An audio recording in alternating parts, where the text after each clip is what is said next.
Okay, next news story of the week. It's emerged that Sega of Japan has tentatively released some details on its upcoming Crazy Taxi game. And apart from the fact that it's massively multiplayer and open world, one might argue the original was kind of open world.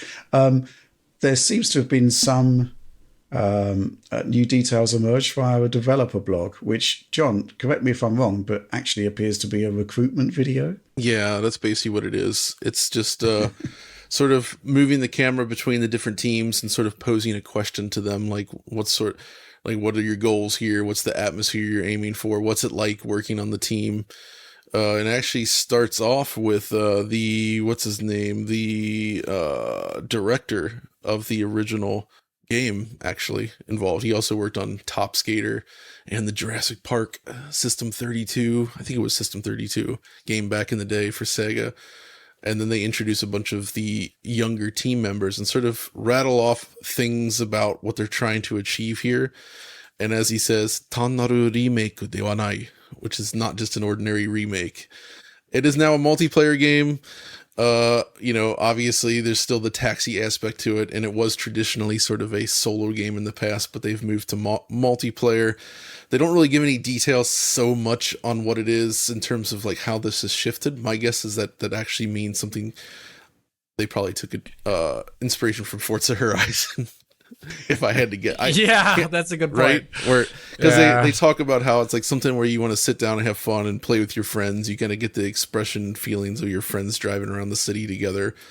They also talk about how the freedom of the city and the feeling you get playing is really important, but you can't really use like a realistic city for it, so it's still fantasy based. And I was very happy to see them kind of mention very specifically that in the past, Crazy Taxi, blue skies, beautiful clouds, that West Coast vibe, they're still aiming for that with this. They want to keep that sort of vibe alive, which I think is great. It's like a theme park in terms of atmosphere they're going for, which again, that could be even, Forza Horizon kind of does that. This could take it even further, I suppose, which is pretty cool. Obviously, they got to take into account the different play styles of players and how they would sort of tackle the city. So designing the city for Crazy Taxi actually seems like a really difficult thing because Crazy Taxi 1 was designed like a track almost, but with like open areas where it would like sort of bottleneck in and out of these like thin sections. And when I was really good at Crazy Taxi many, many years ago, I would sit at the arcade and do laps where you could get good enough where you could actually like end up back at the start of the game and then do it again. And you could kind of keep that going for a bit. And that was really fun. Crazy Taxi 2, though, which was designed for Dreamcast, had this kind of open New York-ish map.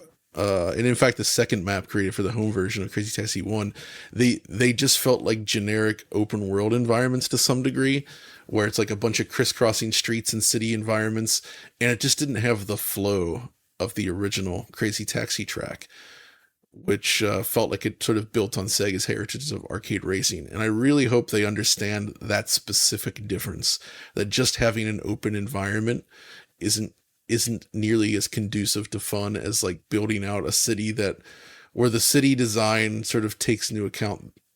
It doesn't need to be lap based or anything like that, but like the flow is so important. And they do seem to at least be aware of that, but getting that flow right is so critical for this. And I hope they nail it. It's an Unreal game we see, so it's an Unreal Engine based thing, which I guess there isn't. I'm trying to think of Sega and Unreal. It's interesting. It seems like this initiative of remakes is Unreal based for everything so far, right? The Jet Set and this too. Also from Atlas, owned by Sega, Persona 3, I believe, Reload. The one Oliver covered? Yeah, which I happen to have right here. That that I believe was also Unreal Engine, wasn't it? And it had the ray tracing features enabled. Yeah, that's right. Yeah. I forgot about that. So yeah, I think it was. But anyway, it is interesting to see that they're sort of embracing Unreal, and I hope that by doing so, this doesn't limit the performance target. That's one concern I have. Like obviously Unreal 60 FPS, totally possible in the consoles for me to do it. But as Alex, you're well aware, open world and Unreal, not always the best choice. Like, I know that they're moving towards No. that, but there's always tends to be issues, and like you can't have performance hiccups in Crazy Taxi. You just can't. No.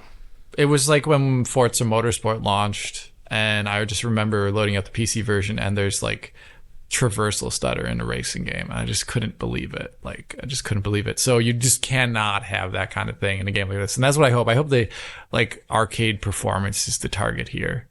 I'm also really curious about what the heck multiplayer means, because I actually thought when I heard that it would be multiplayer focused, I thought like asynchronous. I don't want to just say everything's Dark Souls, but like asynchronous Dark Souls style multiplayer where you can see maybe like other people's ghost cabs and you can like follow them or not follow them. I have no idea. I don't think it's that. But I don't think it's that based upon this video, like you just said. So maybe it is more Forza Horizon. There were some sort of glimpses of gameplay in the developer diary, and that's actually from the new game, right? Yeah. Okay. For sure. Because there was that shot of just like tons of taxis bobbing about. Yeah, which could be funny and fun. Yeah. And to be fair, I will say I think the team has the right attitude here, in that you can't just remake Crazy Taxi. It's an awesome concept, but it's been done. It just really required a new approach, and they kind of had to look at what's technically feasible today. What would get people playing and actually enjoying Crazy Taxi?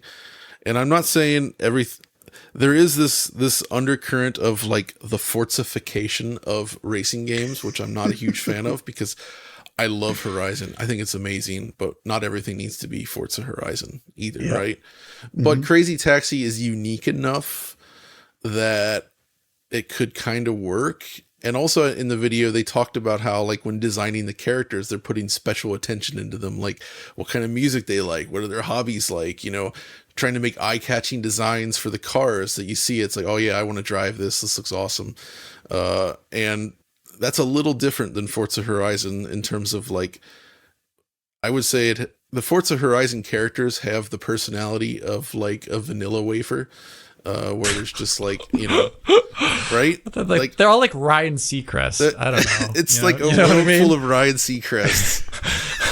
Yeah. Which is really funny. And they still seem to be in Crazy Taxi, even though you didn't see the characters that much. I mean, you saw them on screen in Taxi. They did have a surprising amount of personality because of their voiced lines, right? You really got the vibe of them based on driving. And I'm glad that they seem to be taking that forward as well. So I don't know. I'm curious. I'm interested, and I've already applied. So, This might be my last DF Direct. If I get on the team, we'll see. I did particularly enjoy the term fortification. The fortification of racing games. Yes.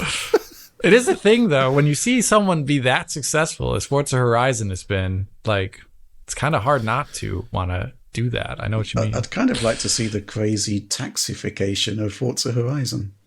Oh, yeah, I know what you mean. Track-based racing. What's funny, though, is it all kind of started with it's Test Drive Unlimited that started this, right? Test Drive Unlimited was arguably the game that did it first. Like, there were these open kind of world racing games before that, for sure. I mean, even stuff like freaking Midnight Club on PS2 was that, even the original. But I think Test Drive Unlimited is the one that sort of got that right, where it's like, here's this big, lush, tropical style world. There's supercars everywhere. You're racing around a giant island. And by the way, I don't know if you guys were aware of it, they actually got Test Drive Unlimited on PSP. And it's insane. I can't remember who did it, but it was like, it was an amazing port. Test Drive Unlimited. I got to look that up. PSP Please developer do. Because it was Melbourne House, right? Right. The guys that did a Test Drive Le Mans on Dreamcast, and those guys were like known for their technical prowess, and they actually freaking ported an open world driving game designed for Xbox 360 to a PSP, and it actually works. So kudos to those guys. That was nuts. But obviously Forza Horizon is the one, when it hit, that really, really, really did it well and did it super polished. So but yeah, either way, I'm interested to see what they do with Crazy Taxi. I hope this turns out good. I mean, it seems like they've got the right sort of vibe and feeling for it, but the fact that they're putting out a recruitment video like this kind of makes me think, oh yeah, there's still a long way to go on this. Oh yeah, it seems like it. Yeah. But to be clear, there's original developers of Crazy Taxi involved with this Yes, new project. correct. That's pretty crucial, isn't it? Yeah, exactly.